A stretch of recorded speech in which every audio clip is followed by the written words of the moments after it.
Bullet, what a crazy variant. It isn't 5D chess. Hello, is anybody in there?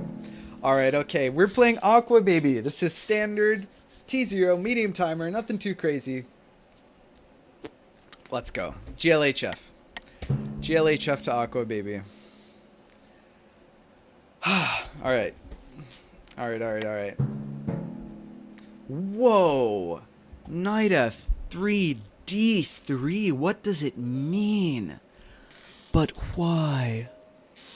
What? But what? This doesn't prevent an F7 sack.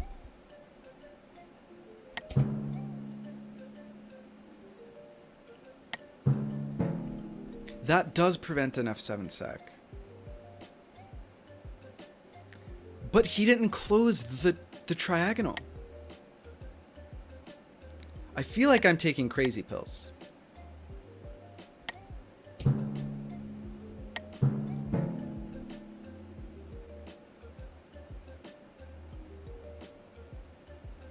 What was his plan there? I'm so confused. Hey, I mean, I respect it. This is good stuff.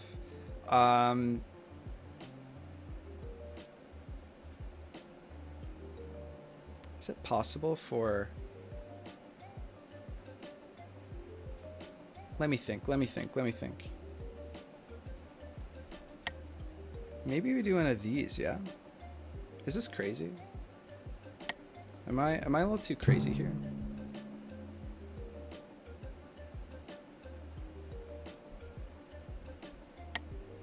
We're getting a little weird with it. We're just gonna take here, right?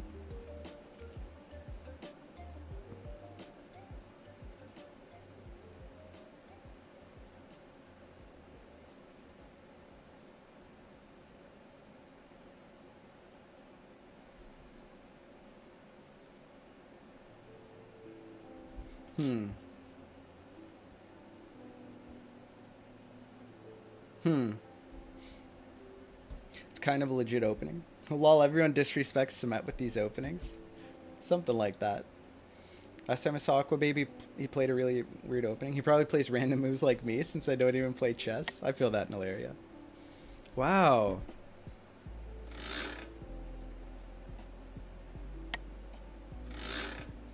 You gotta take it with one of those two pieces.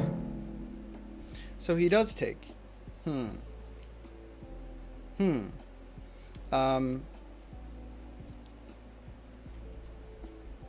question is how we convert here. Yeah, I think that was pretty much only move. Otherwise, there's some wacky stuff that can go on.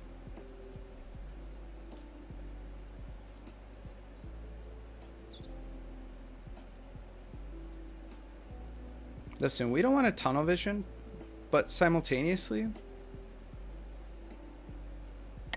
I think that Queen F6 makes the most sense here, just because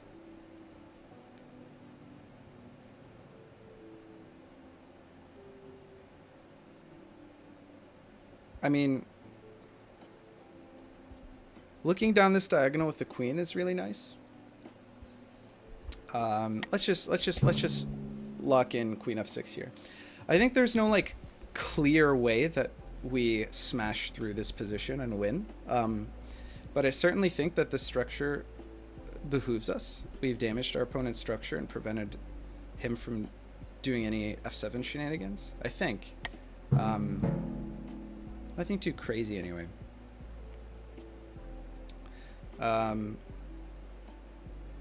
What happens here? Here takes, that's an issue. Here, it's never going to go over there. We need to get our bishop involved. Not to mention our knight. I'm not too worried about knight e4 here, because queen takes b2 just threatens mate. Do we have any responsibility to play like prophylactic moves at this stage. If we wanted to go super, like, balls out aggro, G5 is an enticing option. Idea G4, kick the knight, win the game. Probably he plays...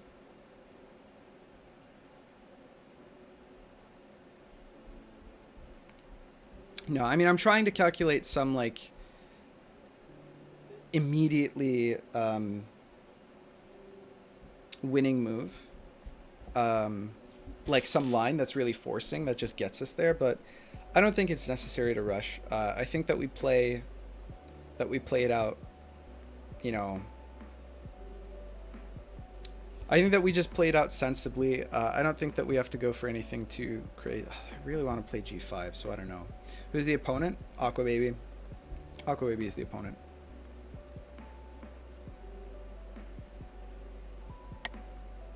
There is something we said. What's the best way to activate this bishop? This is always the issue with these structures, right? You want to play your bishop out before you block it in. Let's see.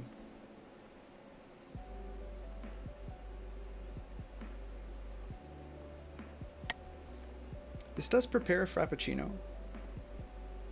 You know what? Are we going to do this? We're just going to see what happens. I think this is ill-advised. Let the record show. I don't think that this is good. What I'm doing is not the principled approach. It is the belligerent approach. But we're having fun. We're messing around, right? In for a penny. In for G5. I've always said that. Always said that. Good stuff. Good stuff. It's a kind of legit opening. Unoptimal, but it defends everything. Word. Narik said rip. I'm not sure why.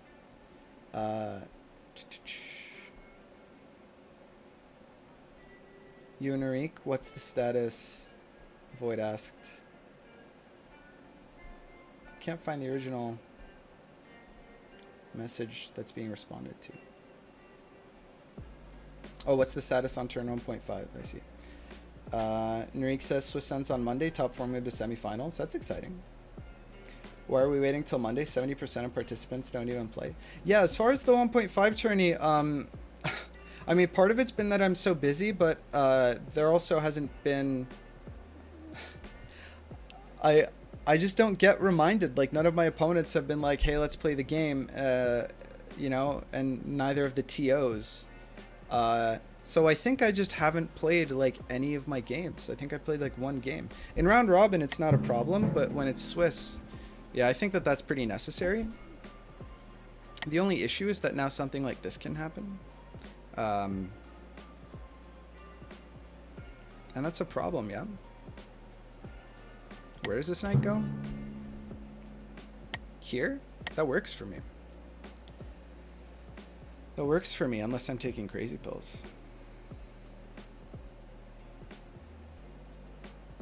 We said we were pushing G5 with the idea of G4, so here we go.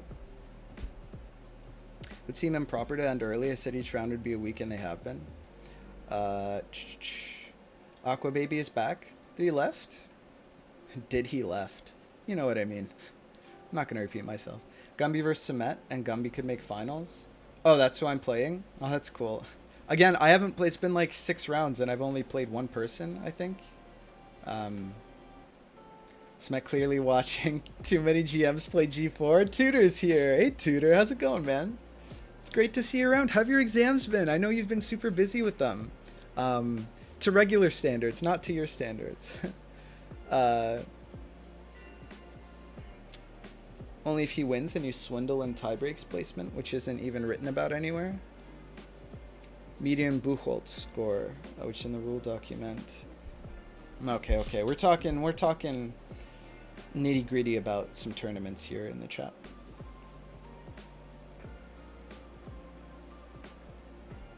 I think no other language can compete with this. Um, what a value has only Russian swearing vocabulary. Listen, Turkish has a brilliantly colorful swearing vocabulary. I have heard that it is similar to Russian in that way. uh, there are swears. The thing about swearing, and this must be a cultural thing, but in Dayak that's funny, but that just means like getting beat up. Okay, so now we've got a win here. Isn't Turkish swearing basically whole sentences? Yes. And the thing, hold that thought. Hold that thought. Let me play the game real quick. I think that we're gonna do this. We're gonna chase this knight around. Yeah, we're definitely gonna play here c5, idea b6, and then Frappuccino.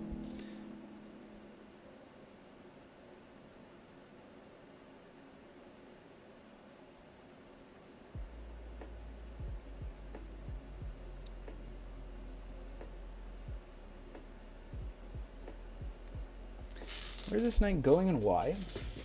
Hold on. Hold that thought. Now we've got some ideas. Okay, where are these knights going, right? Now we've got some ideas.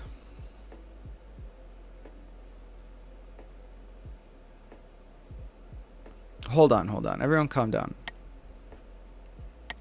These knights in the middle of the board, they're just not going to They're not going to get the job done for us. We're not okay with this. So what actually happens here? Let's just do a little counting. If our queen is here, right? Then this knight has no moves. If our queen is here, well, it can go back, which is fine. Doesn't block the travel onto the previous square. This knight can go here, which is fine with us because we really just wanted to buy time to Frappuccino our bishop. No, what? Okay, I reject. Not cool. It means eating a beat up? Yeah, it does. Well, like one swear word can mean 100 different things in Russian, even more. Not just sentences, but like whole stories around the other person. Poison's actually kind of nailing it. That's pretty much. So pretty much you have to roast a person in order to simply curse at them. That's pretty much how it works, actually. And the thing is, it's so much more impactful when you swear in Turkish. Like, that's not even something that I can express in English. Like, I've like explained it to my Turkish friends. That's Romanian as well, TBH. Oh, okay. Like you can, like the worst thing that you can say to someone, words don't have the same impact, at least in American culture. And I'm sure this is more a cultural thing than a lexical thing. I mean, the boundaries kind of blur. But, you know, if you say like, whatever, your mother was a whore, or, you know, you motherfucker, like go fuck yourself, you know, or like the C word is like a big, you know, like, oh geez, like that one. That's like a really heavy swear or whatever. None of those carry anywhere close to the impact that like a Turkish swear does. Am I crazy in thinking we just get a knight here? Like, am I absolutely insane? Am I going like crazy right now? We just take it. We take it because it sets us up for the travel. Do it not? Okay, don't we have a travel after this? Like, do we take this with the... We take this with the pawn because next turn we go... Hold on, let's do the math here. F5, 4, 3, 2. Win the game. Yeah. Our opponent doesn't have a check. Our opponent doesn't have a travel. I think we win the game. Let's just do a little one of these. Okay. You son of the motherless goat. Easy night, smiley face. I mean, I wouldn't be so cheeky, but yeah, the nice thing about this move from our opponent is that it has enabled him to Jurassic, right? The opponent does now have a Jurassic. And indeed, if they have a Jurassic, then all they have to do is keep a knight on f3. But you see, the difference between me and some people that I had this chat with on the Discord earlier regarding a similar move, I think by placing the onus onto the opponent of dealing with this, like it's worth, even if they can deal with it, and even if I have to, survive against 2 queens and an extra timeline when the game resets to turn 1. You know what I mean? Like, I think that this is a good move. Depends on how strong the Jurassic is. In this situation, I think it's good. Granted, the Jurassic is onto, I believe, a5. Right here.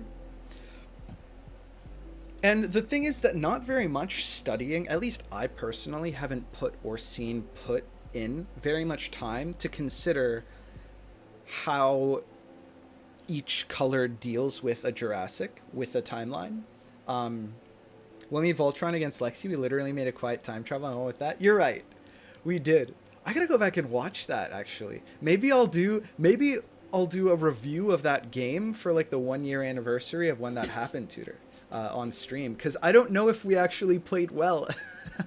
Like, I haven't looked back at it since...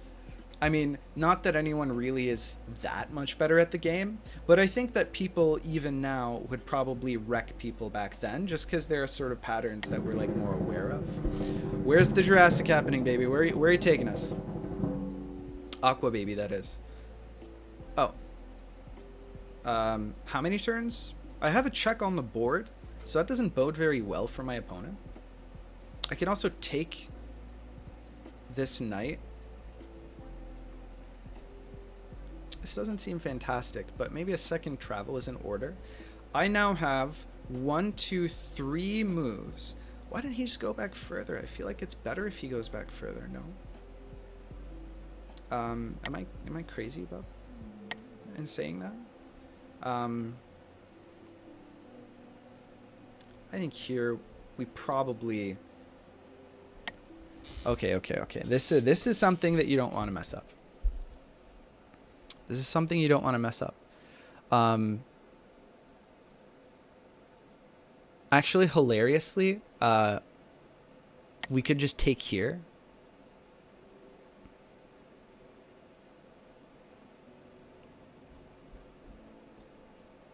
If our opponent time travels again,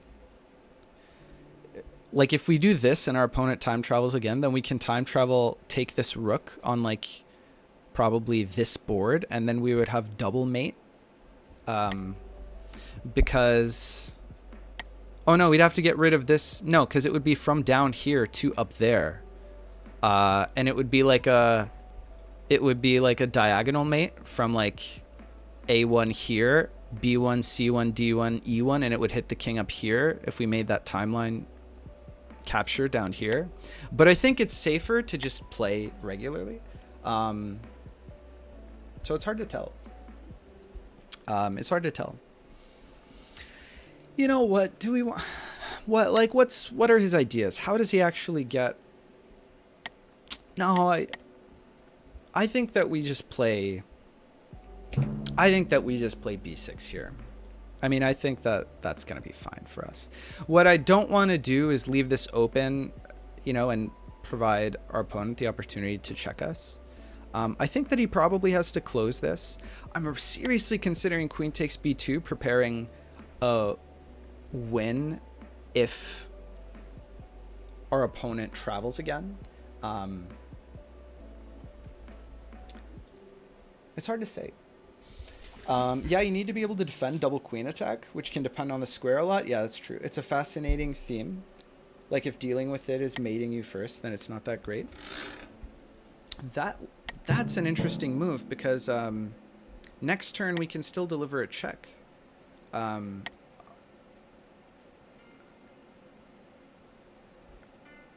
opponent can't travel.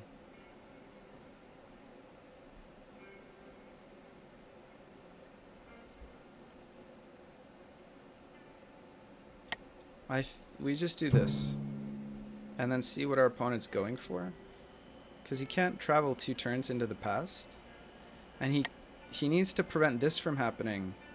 And it actually doesn't matter if, although it is very helpful. Oh, hey, that's cute. Okay, check this out. Next turn we can actually, because the knight moved on this turn, of course it did because I did the travel the turn after, we can just play whatever happens here if we're not in check and our opponent prepares a defense or whatever. We can just play a cute little queen f4, because it'll let that queen go through f3 here and hit f2 here. So I think that we've got a solid situation here. And again, our opponent has to prevent us from being able to check on this board as well, which our opponent did not do. So we got the game. GG's. GG's to AquaBaby. Very interesting. Very interesting game. Yeah, that was a different one. GG's. GG's. Let's toss him a GG.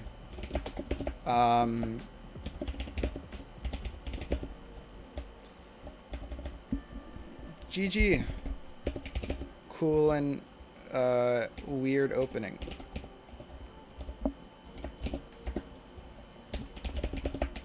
Got W at AquaBaby. There we go. Oh, we're on our way up. Gained a cute little bit of elo there. It is an interesting opening. It's an interesting opening. Because, I mean, it covers everything. Like, I hadn't pushed... I mean, it sort of lets me develop the way that I want. I don't know that I played it optimally necessarily, but... You know, this queen move happens on the right turn, and... Granted, I could get a sack, actually. I mean, there's an argument to be made, just like straight up positionally, that on this turn, I should have just played the queen out here. Because if queen out, then takes, and then, well, you could take with the knight, and then it's not that big of a deal, so never mind. What I was going to say doesn't actually really make a lot of sense. We were up the game with AquaBaby. AquaBaby's typing, so we're going to wait to see what they're talking about. How strong are Jurassics? How to tell how strong it is? Yeah. Playing well has changed quite a lot since then. Yeah, playing well I think has changed quite a lot since then. I personally think that double time travels are much stronger than people make them. No, for sure. I totally agree with you. I think that having two, like if your opponent's time traveled, then you getting the two, like there's such an unexplored, there are ideas that don't come up very often, that having 2 extra time travels when your opponent has 2 timelines already, there's like a whole space of creativity there that doesn't get explored very often because it doesn't come up all too often, in a way that you actually can leverage usually. But no, I agree with you. I think that there's some tricksiness, and I think that it hasn't been explored. And I think that I'm like very interested. I'd be very interested to see some study, you know, on some Jurassic theory, like, you know, how many turns and on what square can you Jurassic a queen to turn 1, and like it take that many turns to, sorry, let me make what I'm saying intelligible, more intelligible. Given a square on the board that you can bring a queen to on turn 1, and assuming that you have like many turns before the present catches up, how many turns does it take to like force like a good position out of it or something like that, you know, like I don't know, it's interesting. It's an interesting idea. Old games knew about the power of the 4 openings, something like that. Well, they're diminished because the distance you travel the second time is magnitude smaller. No, I don't think that. I actually think the opposite, Void. The second travel gives you a further distance in the timelines dimension to work with, and that's huge. Like suddenly, because when you can only be 2 boards away, then for a piece that you have here to optimistically be able to see a king here, um, then your piece has to be in range of like these pawns. You know what I mean? Like if let's say that like f2 is open on the middle board, to see the king on e1 from this board, you have to have a queen on g3, for example, but there's like a pawn here that sees that, right? Whereas if you have an extra timeline, suddenly you have like a lot of reach across the timelines to other pieces. So like you can maneuver from a lot further away. Like you have more mobility in the timeline dimension, and that's pretty huge, especially if you're the person who dictates when that dimension becomes active because you're the one with the travel. So I think it's actually, I think it's a really big deal.